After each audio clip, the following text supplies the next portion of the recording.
Hi Ultimate Gardeners, welcome back to the Ultimate Gardening channel. My name is Imani Arsa, well known as the Ultimate Gardener. In today's exciting sprouting video, I want to give you guys 5 flowering shrubs that like to be in the heat or that are heat tolerant. Here in South Florida, our humidity and our heat are at extreme levels, and so we have to plant heat tolerant plants here so they could actually withstand the heat and humidity levels here in Florida. I know in other places where there is winter, there is such thing as heat tolerant plants, but they do get a winter and they do get some type of cold freeze. But here in Florida, in South Florida, we don't have a winter. We have mild winters. And so when it comes to that, we do have heat tolerant plants. And so when it comes to heat tolerant plants, we do need them.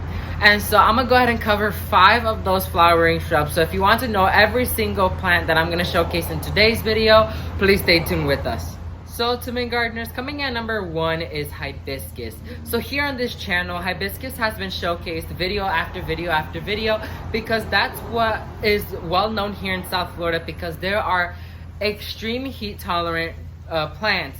They could handle high levels of humidity and high levels of heat, and they're even in a full sun location. Usually all of our hibiscus plants have to be planted in a full sun location so they could do great performances for us, and they could last days without watering and they could still be performing amazingly.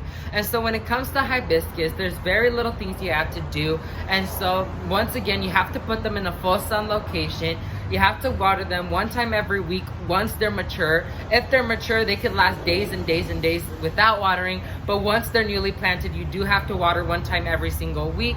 And you have to spray them with an all organic neem oil because they are very susceptible to get whitefly, which is a very destructible disease that could take over the entire plant within an instant. So you need to stay on top of that. And so yeah, let's go ahead and move on to the plant number 2.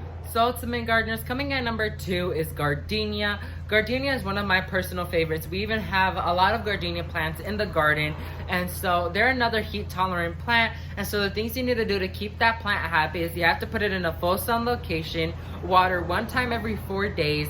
You have to trim it every 3 months because once it gets, pretty at a big size, you want to give it its haircut because it does not like to have a lot of branches and a lot of suckers coming out. And so they like to have the little haircut, but also you also can trim them whenever you like to have them at a specific height, and whenever you want to trim them, you can always do. You can always trim gardenias all year round because here we don't get a frost, and so that's very good about Florida.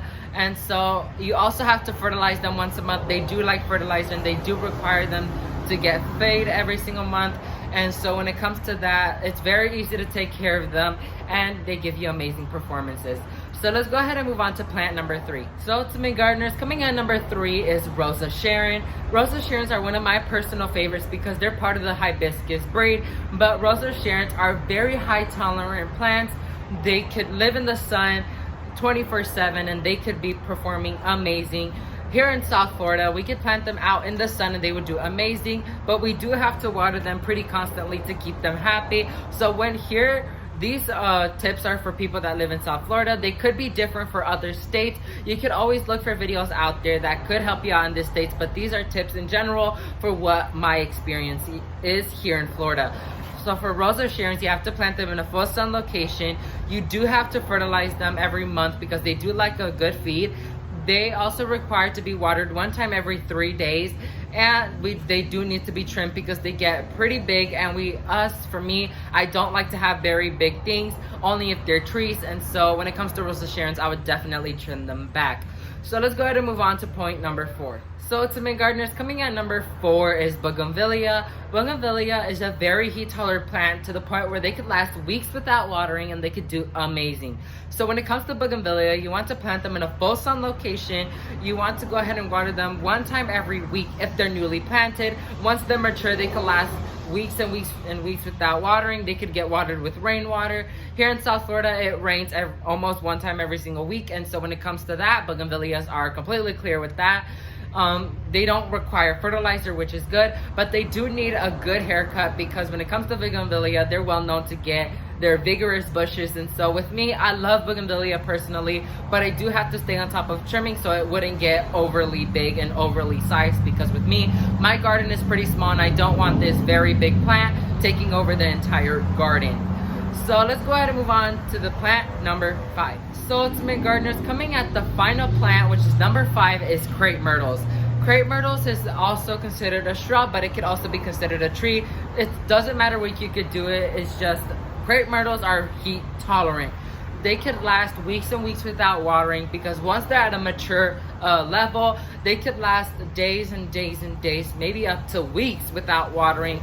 Because the thing with South Florida is that when humidity hits, it's another form of watering to them, because the soil gets moist, and so they get fed by that water. And so when it comes to plants like all of these heat tolerant plants, they do get watered with humidity, which makes the soil moist and wet and keeps them happy. And so when it comes to Crepe Myrtles, you want to water 1 time every single week if it's newly planted. And you have to stay on top of trimming if you don't want your Crepe Myrtle being overly big. With me, I want my Crepe Myrtles to get a pretty good size, so it will take some time before I have to start trimming. You have to place them in a full sun location, and they don't require fertilizing, which is good. All these plants are very, very easy to take care of, and they mostly don't require spraying, unless it's a hibiscus, because they could get Wi-Fi easily. But any other plant like the ones I showcased today, they are very easy to take care of, and they're the lowest maintenance ever. So let's go ahead and wrap up this video for you guys. So ultimate gardeners, that's going to be it for this exciting sprouting video. Once again, in this video, I covered 5 heat tolerant flowering shrubs. I love every single type of plant that I showcased in this video, and I showcased the best of the best plants that you guys could grow in your garden and expect the amazing results off of them. So yeah, thank you guys so much for watching this video. If you like this video, make sure to hit that like button. And if you want to support my channel, make sure to hit that subscribe button. And if you want to get notified when a new exciting sprouting video comes out, just like this one, make sure to hit that bell notification button so you get notified when a new exciting sprouting video comes out. Thank you all so much for watching, and never forget to grow big, ultimate gardeners. Bye guys.